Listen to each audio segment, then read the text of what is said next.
The New York Giants lost an incredible, exciting overtime 40-37 game to the Dallas Cowboys on Sunday afternoon. Ed Valentine of Big Blue View here with just a quick reaction to what we saw on Sunday afternoon. We saw Russell Wilson throw for 450 yards, 2 yards short of his career high.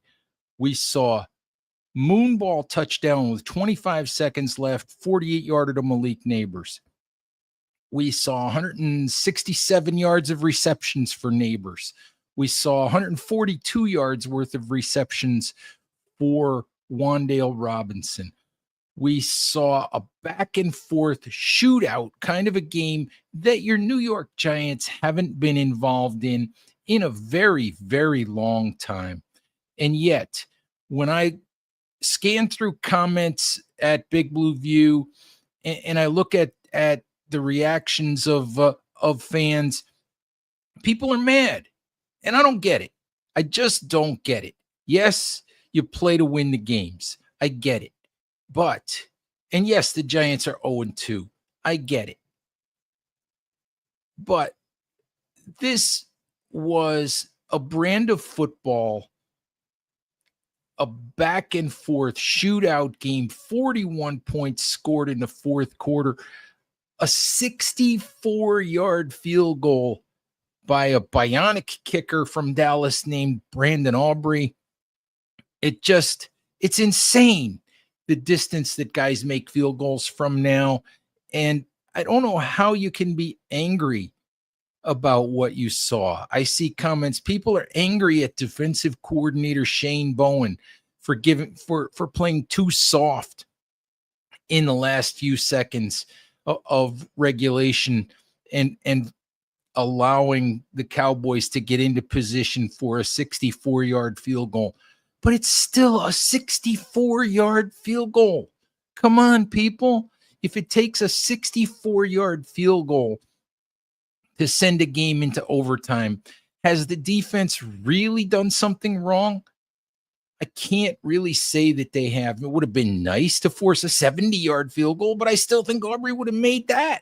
If you look at what at how many yards that kick went over the crossbar by, the guy is just an incredible kicker. We saw so many things from the Giants that it's been so long since we've seen. It was vintage Russell Wilson. We saw some running plays from the Giants. We saw sacks. We saw some big plays by the defense. And yes, they gave up 40 points. And yes, they gave up almost 500 yards, but they gained more than 500 yards. This was a long, tiring game where these guys, as Brian Daboll said after the game, he said these guys left it all out on the field. Yeah, I can kick about the number of penalties, and I can kick about James Hudson making history by being the first player in this century, first player since 2000 or well before that, to have 4 penalties on the same drive. The Giants had 6 penalties on their opening drive. They gained 110 yards on that opening drive, and they gave back 50 of it, and they only came away with a field goal. So, it's just crazy. And Tony Del Genio and I will be back tomorrow morning with a longer, more robust discussion of the game. But, yes, you want to laugh about James Hudson and you want to scream about, you don't want to laugh about Hudson, I know, but I guess at this point, it's all you can do. I mean, if you're going to implode, you might as well implode all the way, which is what Hudson did. On the flip side of that, be happy about what you saw from Marcus Bowe. That's a really good sign for the future. Be happy about the fact that the offensive line, once Hudson was out of the game, the offensive line played very well. No, they don't blow people off the ball in the run game, and the Giants kind of have to scheme around that to get some run game created.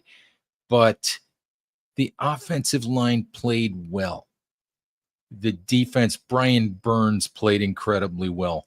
Abdul Carter didn't put up big stats, but he was always around the football. Kayvon Thibodeau had a nice game. Drew Phillips made some plays. There were just a lot of things to feel good about. And the thing that you feel, to me, that you feel best about is, yes, the Giants are 0-2, but they looked like a real football team.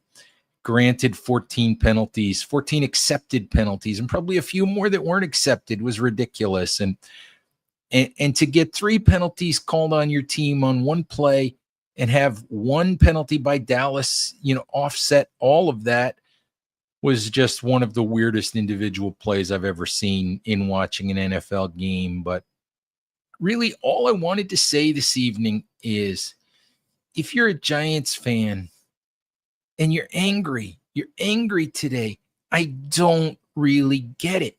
I just don't, because yes, they lost the game, and yes, it's 16 out of 17 losses now to Dallas, and 9 straight, and an 0-2 record, and all of that.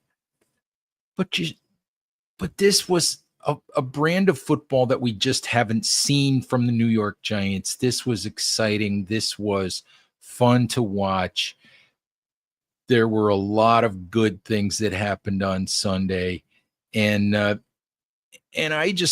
find it impossible to be angry right now. I really do. I find it impossible. I don't know.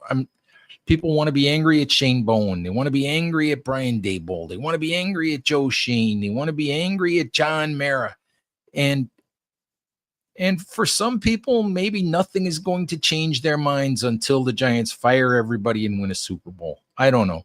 But tonight, as I process what we saw on Sunday, and as we write about it at Big Blue View, and we've written a game story, Kudos and Wet Willies. Tony Del Genio has written an instant analysis. Nick Filato has posted grades. We'll have a reaction post from Brian Daboll up on the site shortly, and we'll have much more coverage tomorrow. But as I process all of this, I can't be angry. I'm more encouraged than I am angry, just because the Giants showed us things that we haven't seen in a very, very long time from a New York Giants football team. Anyway, Giants fans, thank you, as always, for listening. Please stay safe out there. Take care of each other. And remember to tune in tomorrow morning when Tony Del Genio and I go live to discuss what we saw on Sunday in much greater detail. All right, Giants fans, bye-bye.